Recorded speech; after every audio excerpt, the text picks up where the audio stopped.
India post GDSന്റെ അപേക്ഷ അവസാനിച്ചു കഴിഞ്ഞാൽ അടുത്ത ഘട്ടം സെലക്ട് ആകുന്ന ഉദ്യോഗാർത്ഥികളുടെ ഒരു ഷോർട്ട് ലിസ്റ്റ് പ്രസിദ്ധീകരിക്കുകയാണ് ചെയ്യാറ്. ഇങ്ങനെ ഒരു ഉദ്യോഗാർത്ഥി ആ ഷോർട്ട് ലിസ്റ്റിൽ ഉൾപ്പെട്ടിട്ടുണ്ടോ ഇല്ലയോ എന്ന് ചെക്ക് ചെയ്യുന്നത് 3 വിധത്തിലാണ്.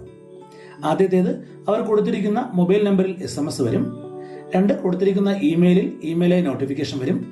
3-മത്തേത് ഇന്ത്യ പോസ്റ്റിന്റെ വെബ്സൈറ്റിൽ തുടർച്ചയായി കയറി നോക്കുക എന്നുള്ളതാണ്. ഇതിൽ തന്നെ ഇന്ത്യ പോസ്റ്റ് റെക്കമെൻഡ് ചെയ്യുന്നത് വെബ്സൈറ്റിൽ കണ്ടിന്യൂസ് ആയി ചെക്ക് ചെയ്യണമെന്നുള്ളതാണ്. എന്ന് വെച്ചാൽ എന്തെങ്കിലും ടെക്നിക്കൽ എറർ ഉണ്ടെന്നുണ്ടെങ്കിൽ മൊബൈലിലും ഇമെയിലിലും നോട്ടിഫിക്കേഷൻ വരാതിരിക്കുക. അടുത്തതായി ഒരു ഉദ്യോഗാർത്ഥി ഷോർട്ട് ലിസ്റ്റ് ചെയ്യപ്പെട്ട് കഴിഞ്ഞാൽ എന്തെല്ലാം രേഖകളാണ് വെരിഫിക്കേഷൻ സമയത്ത് കൊണ്ടുപോകേണ്ടത് നോക്കാം. താഴെ പറയുന്ന എല്ലാ രേഖകളുടെയും ഒറിജിനലും അതുപോലെ തന്നെ 2 സെറ്റ് സെൽഫ് അറ്റസ്റ്റ് ചെയ്ത കോപ്പികളും കൊണ്ടുപോകണം. സെൽഫ് അറ്റസ്റ്റഡ് കോപ്പി എന്നതുകൊണ്ട് ഉദ്ദേശിക്കുന്നത് ഒറിജിനൽ ഡോക്യുമെന്റ്സിന്റെ ഫോട്ടോ കോപ്പി എടുത്ത് അതിൽ ഉദ്യോഗാർത്ഥി എന്ത് ചെയ്യണം, സൈൻ ചെയ്യണം. കൊണ്ടുപോകേണ്ട രേഖകളിൽ ആദ്യത്തേത് മാർക്ക് ഷീറ്റ് ആണ്. GDS അയക്കുന്നത് SLC മാർക്കിന്റെ ബേസിലാണ്. അതുകൊണ്ട് തന്നെ മാർക്ക് ഷീറ്റ് എന്ന് പറയുന്നത് SLC മാർക്കാണ് ഉദ്ദേശിക്കുന്നത്. 10th സർട്ടിഫിക്കറ്റ് ആണ് ഉദ്ദേശിക്കുന്നത്. 2-മത്തേത് ഐഡന്റിറ്റി പ്രൂഫാണ്. ID പ്രൂഫ് എന്നുകൊണ്ട് ഉദ്ദേശിക്കുന്നത് ഉദ്യോഗാർത്ഥിയുടെ പേരും ഫോട്ടോയും വ്യക്തമായുള്ള ഒരു ID പ്രൂഫാണ് കൊണ്ടുപോകേണ്ടത്.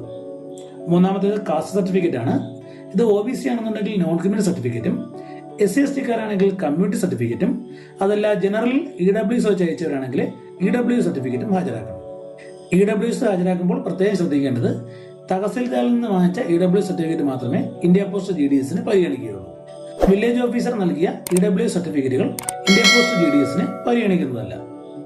അടുത്തത് ട്രാൻസ്ജെൻഡർ സർട്ടിഫിക്കറ്റ് ആണ്. ഉദ്യോഗാർത്ഥി ട്രാൻസ്ജെൻഡർ ആണെന്നുണ്ടെങ്കിൽ അതിന്റെ പ്രൂഫ് ഹാജരാക്കണം. അടുത്തത് ഡേറ്റ് ഓഫ് ബർത്തിന്റെ പ്രൂഫാണ്. SLC സർട്ടിഫിക്കറ്റിൽ ഡേറ്റ് ഓഫ് ബർത്ത് കറക്റ്റ് ആണെന്നുണ്ടെങ്കിൽ അവർ പ്രത്യേകം ഡേറ്റ് ഓഫ് ബർത്തിന്റെ പ്രൂഫ് ഹാജരാക്കേണ്ടതില്ല. എന്നാൽ SLC സർട്ടിഫിക്കറ്റിൽ ഡേറ്റ് ഓഫ് ബർത്തിൽ എന്തെങ്കിലും കറക്ഷൻ ഉണ്ടെങ്കിൽ പകരം birth certificate date of birth പ്രൂഫായി ഹാജരാക്കേണ്ടതാണ്. അടുത്തത് മെഡിക്കൽ സർട്ടിഫിക്കറ്റ് ആണ്. ഏതെങ്കിലും ഒരു ഗവൺമെന്റ് ഹോസ്പിറ്റലിലെ മെഡിക്കൽ ഓഫീസർ ഇഷ്യൂ ചെയ്ത മെഡിക്കൽ സർട്ടിഫിക്കറ്റ് തന്നെ GDSന്റെ വെരിഫിക്കേഷനായി ഹാജരാക്കേണ്ടതുണ്ട്. ഈ ഒരു വീഡിയോ നിങ്ങൾക്ക് ഉപകാരപ്പെട്ടെന്ന് കരുതുന്നു.